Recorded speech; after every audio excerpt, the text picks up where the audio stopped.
Some cameras become famous because they do one spectacular thing. The Sony FX6 earned its reputation by doing thousands of fairly ordinary things over and over again extremely well.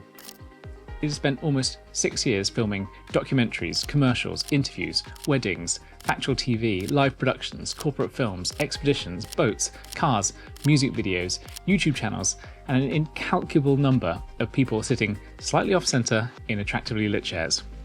At this point, the FX6 may be the camera you've watched the most without ever noticing. It arrived at the end of 2020, which makes it fairly old by current camera launch standards.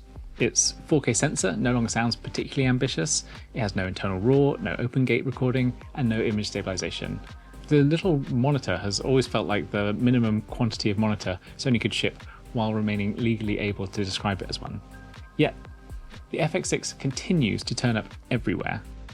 With the expected launch of the Sony FX5 now extremely close, this feels like the right moment to look back at the life and times of the FX6, without ever pretending that its life is over.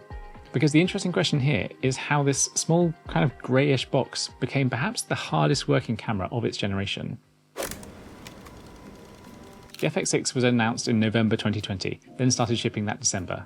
To understand why it mattered, it helps to remember what video production looked like at that point. Mirrorless cameras had become remarkably capable. The A7S III had arrived earlier that year with excellent low-light performance, 4K up to 120 frames a second, great autofocus, and an image that could comfortably be used for professional work. They still asked the operators to solve a lot of questions around them. You needed some form of ND on the lens, professional audio frequently meant adding another box, monitoring usually meant adding another screen, another cable, maybe another battery, some other object mounted to an increasingly elaborate cage. Ergonomics designed for taking stills had to be adapted for people who intended to hold the camera for 10-hour days. By the time you'd finished making a small mirrorless camera ready for a serious day of production, it had often become a medium-sized cinema camera assembled for products made by 7 different companies. At the other end of the scale, cameras such as Sony's own FX9 solved those production problems properly. They brought professional connections, dependable cooling, audio, sensible controls, and electronic variable ND. They brought greater size, greater weight, and also a much larger bill. So the FX6 arrived directly between those worlds. Sony took the high sensitivity full frame approach that had made the A7S III so compelling and put it inside a body weighing about 890 grams, then built the controls and connections around people who actually record moving images for a living. You got SDI, timecode, full-size HDMI, proper audio through the supplied top handle, dual media slots, active cooling, autofocus, 4K 120, and Sony's extraordinary electronic variable ND. It looked like someone had taken a professional video camera, removed everything that absolutely needed to be large, and then stopped before removing the things that made it professional. And that distinction has carried the FX6 for nearly 6 years. I've owned mine from launch, I had it pre-ordered, and during that time it's filmed commercial campaigns, high-end interiors, hotels, interviews, boats, pieces to camera, documentary material, and plenty of these videos. I've carried it around Cornwall, taken it abroad, rigged it for the shoulder, put it on tripods, sliders, gimbals, stripped it down, built it back up, and then occasionally looked at the resulting pile of accessories and wondered how a small cinema camera had become quite so large. And I've also bought other cameras since. My RED Komodo X produces the image that I am most drawn to. It has global shutter, internal R3D RAW, and a picture that feels more textured and somehow substantial to me. When a project allows me to work at its pace, the Komodo X is usually the camera I'm most excited to use. The FX6 though occupies a slightly different place in my working life. When I need to move quickly, adapt to changing light, manage focus while operating alone, record clean audio directly into the camera and know that the whole system will continue working for the rest of the day, the FX6 is pretty hard to beat. And I think for me, the defining feature of the FX6 remains its electronic variable ND. You're following someone through a space. They begin inside a relatively dark area and then walk through a corridor, pass a window, and then step outside into full daylight. You want to hold the aperture because the depth of the field is part of the visual approach. You want to hold the shutter because the motion needs to be consistent. Your base sensitivity is obviously fixed. With a conventional camera, you're now reaching for a variable ND, changing filters, altering exposure through another setting, or accepting that part of the shoot will be wrong. On the FX6 though, you can ride the electronic ND from the body, place the control somewhere convenient, or let the automatic ND system trim the exposure for you. The aperture stays where you wanted it, the shutter stays where you wanted it, the camera moves from inside to outside and still keeps producing highly usable images. And that might sound, as features go, as something that's just pleasant in a review context, but it actually becomes pretty central to how you operate once you've lived with it. And it really helps with things like documentary subjects who won't repeat an action. It helps when shooting on the water, when the brightness can change dramatically as the camera moves relative to the sun. It helps during events, hospitality work, property films, and any production where the operator has limited control over the environment. And it lets you make exposure decisions while preserving the creative decisions you've already made. And Sony didn't invent neutral density, obviously. The achievement was making it feel like a continuously adjustable part of the camera, rather than another layer sitting in front of the lens. And once you become used to that, moving back to a camera without it can feel extremely laborious. The FX6 can deal with a fairly dramatic change in exposure in seconds. What it can't do is prevent an LED fitting from covering your footage in pulsing bands because nobody thought to check it before the room filled with clients, talent and crew. I built COLOURTEMP after encountering exactly that sort of problem on interior shoots. You select your project frame rate, then enter the shutter speed or shutter angle you intended to use. COLOURTEMP lets you check practical fixtures and production lights for flicker before committing the problem to an entire day's footage. It reads color temperature too, which explains the name, and flicker was already taken, as you know. COLOURTEMP only costs a tenner, which is considerably less than the time involved in trying to repair flickering footage in post, and trust me, I know, especially when that repair involves masking several parts of the frame individually and questioning every decision that brought you up until that point. There's a link below, and buying the app is a fantastic way to support the channel. A great deal of the conversation around the FX6 has centred on its sensor, and that makes sense. I've been part of that conversation, and it remains an extremely good sensor. The 4K full-frame image has excellent high ISO performance. It's got a generous dynamic range, fast readout, and the ability to record 4K at up to 120 frames a second. Sony gives you S-Cinetone for a straightforward image with very little work, or, like most people, S-Log3 when you need greater control in the grade. I've used the A7S III, ZV-E1 and FX6 extensively, and their footage shares many of the same strengths. The similarities, though, can lead to a perfectly reasonable question. When a much smaller Sony camera can produce such a comparable image, what exactly are you paying for with the more expensive FX6? And that answer reveals itself gradually over a working day. You're paying for a cooling system that allows it to keep and keep and keep recording. You're paying for SDI when the camera needs to connect to professional monitoring or wireless transmission. You're paying for timecode when several cameras and sound recorders need to remain together. You're paying for proper controls that can be operated through muscle memory rather than opening a menu whenever the light changes. You're paying for the variable ND, mounting points, audio controls, full-size connections, power options, and a body shaped around video production. And more importantly, you're paying for all of those things to function as one system. You can absolutely build a smaller Sony into a professional production camera, and I, like you, probably have done it many times. You add a cage, a monitor, audio solutions, power, mounting points, and perhaps a handle, and it works, and sometimes it works brilliantly. But the FX6 starts every day considerably closer to finished. That matters because cameras don't operate as a list of independent features, they operate as a chain. If any part of that chain becomes awkward, the whole process slows down. A technically exceptional sensor can still sit inside a camera that makes the day harder. A modest sounding 4K sensor can sit inside a camera which helps the operator respond faster, remain calmer, and capture moments that a more cumbersome system might well miss. After nearly 6 years, the FX6 image remains good enough that the surrounding experience continues to carry enormous value. And I think the FX6 succeeded because it's unusually good at disappearing once the work begins. That's a strange quality to celebrate on YouTube. The entire camera internet is built around noticing cameras.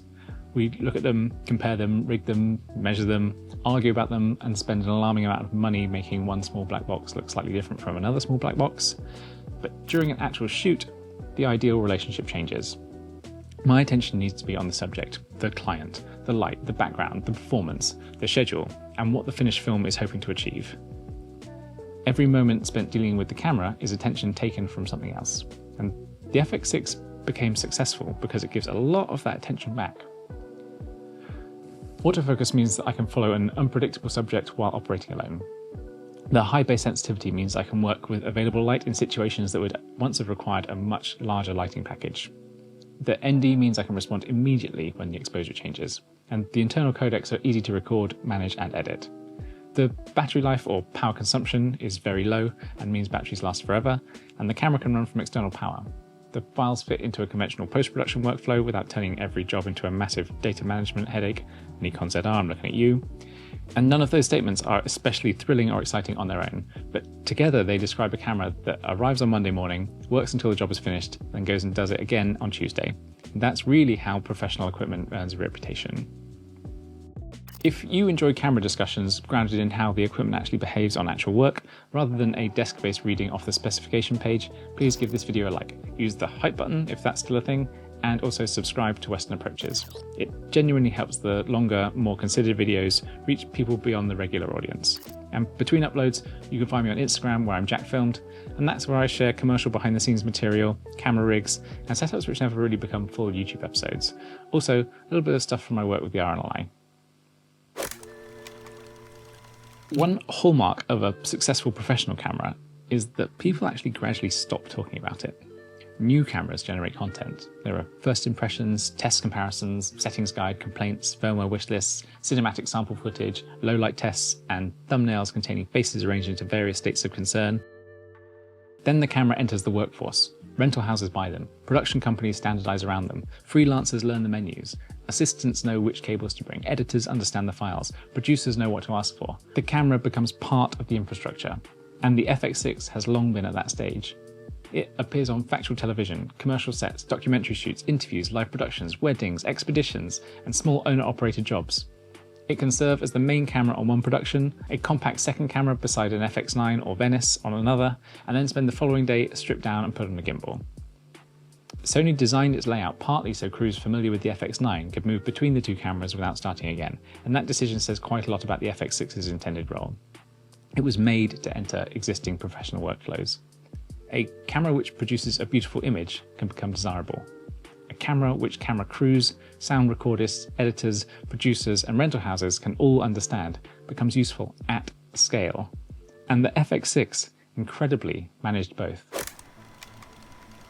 Now, none of this means that the FX6 has aged perfectly. The body has always felt slightly unfinished without the top handle. Remove that handle and you lose the XLR audio inputs, several controls, and much of what makes the camera comfortable to carry.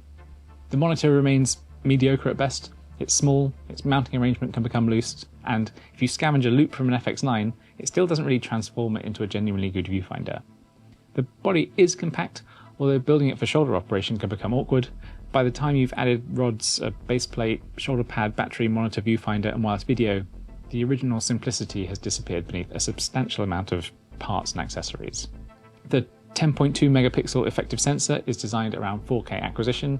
It gives you little room to crop or reframe, compared with modern 6, 8 or 12K cameras. There's no open gate recording, which matters increasingly for anamorphic work and multiple delivery formats, with the expectation that a single production will somehow provide horizontal, vertical and square films from the same material. There's no internal RAW.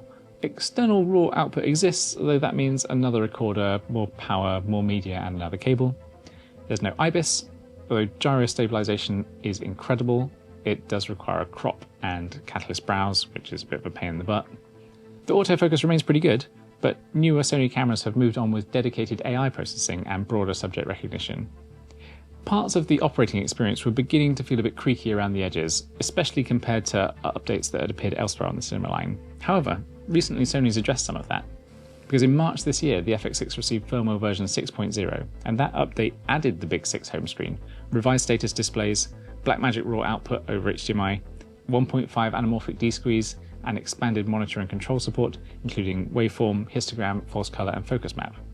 The D-squeeze is particularly useful to me at the moment because I recently started testing the DZO Arcanas, which are 1.5 times anamorphic lenses. A camera launched in 2020 receiving a substantial interface and monitoring update in 2026 is a strong indication that Sony still expects it to work. Even so, firmware can't give the camera a larger sensor or internal RAW, open gate, image stabilization, or a new physical design. The FX6 now carries the mixture common to durable professional tools. Some parts remain superb, some parts have been improved, and then a few limitations are permanently baked into the hardware. Like perhaps a lot of people, I have recently spent a lot of time considering whether I should sell my FX6. I own the Komodo X, I own smaller Sony bodies, the A7S III, I have a long-term loan of a Sony ZV-E1, which I use all the time, and keeping several cameras with overlapping capabilities actually ties up a substantial sum of money. On paper, the FX6 is probably the obvious candidate to leave. The Komodo X gives me the image and raw workflow I value for more controlled commercial projects, and one of the smaller Sonys can cover lightweight shooting, autofocus, and low light work. The expected FX5 may bridge a considerable part of that gap as well. But then I think about the jobs I actually do. A fast-moving hospitality shoot where I need to follow action from a dark interior into daylight. An interview where 2 XLR inputs, reliable cooling, long recording, and SDI monitoring make the entire setup straightforward. A day on the water where autofocus, high sensitivity, incredible battery life, and variable ND removes several things that would otherwise have to be managed while trying to remain upright. The FX6 keeps surviving the imaginary sale because it has an answer for so many real jobs. And also I just don't think I can bear to part with it. And there are definitely cameras now which are better for a particular image, shooting style, or production scale. But the FX6 covers such an unusually broad area long before it becomes the wrong choice. And that breadth is its defining strength. It's small enough for a solo operator, credible enough for a larger production, light enough for a gimbal, stable enough for long interviews, fast enough for fast-paced documentary work, and good enough in low light to rescue schedules which have drifted considerably beyond the planned finishing time. And very few cameras can move between those roles without requiring a complete rebuild of the production around them. Which brings us to the Sony FX5. At the time of recording, I am on the cusp of seeing what Sony has actually made. There's been no shortage of rumours, speculation, or ambitious imaginary specification sheets. The temptation is to evaluate the FX5 according to the things that the FX6 lacks. Does it have OpenGate? Does it record internal XOCN? Does it have greater resolution? Does it have image stabilization? Is the autofocus newer? Is the body smaller? How much does it cost? All of those questions matter, and I will be asking them. But I think the harder test concerns what happens after the launch event, once the lights are packed away and the camera has to begin working on actual jobs. Will assistants, editors, rental houses, and production companies understand where and how it fits? Can I take it into an unpredictable situation and devote my attention to the subject? The FX5 may arrive with a much more exciting specification, and it may well become the camera that I travel with, the camera I use most frequently, or even the camera which eventually persuades me to sell the FX6. It will still need time to build what the FX6 already has though, and that is trust. And that didn't arrive in the box. It comes from long days, difficult locations, changing weather, missed lunch breaks, rushed setups, cables being connected by people who've never seen that camera before, and the moment when someone asks, "Did you definitely record that last take?" It comes from returning home, opening the cards, and finding exactly what you expected to find, and then doing it again the next day. The Sony FX6 was released into a camera market obsessed with what came next. Nearly 6 years later, plenty has come next. We've had higher resolutions, internal RAW, global shutters, OpenGate recording, AI autofocus, increasingly capable mirrorless bodies, and cinema cameras available at prices which would have seemed extraordinary in 2020. And the FX6 has continued working through all of that. Its image remains extraordinary. Its low light performance is still exceptional. Its autofocus is still utterly dependable. The electronic variable ND continues to be one of the best exposure tools fitted to any camera. And the broader achievement sits in how those features work together. The FX6 made professional video production easier without reducing the operator's options too drastically. It gave small crews and solo filmmakers many of the tools associated with larger cinema cameras, inside a body that could move between very different kinds of production, easily. And it became dependable enough to just disappear. And that is probably why its reputation has lasted so well. The FX5 is coming, and I am extremely excited to see it. New capabilities could solve several genuine limitations of the FX6, and a smaller, newer camera may suit the work I make now more closely. Whatever happens next though, the FX6 has already secured its place. It became the camera waiting in the case by the door, the camera already built and ready to go, the camera whose batteries were charged because there was a very good chance it would be needed, the camera chosen when the footage mattered more than having an interesting conversation about a camera. It turned up, it did the work, then it turned up again and did it all over again. And that's how the FX6 became the hardest working camera of its generation. I'm Jack. Whatever this is, I'm calling Western Approaches. Thank you for watching, and I'll see you next time.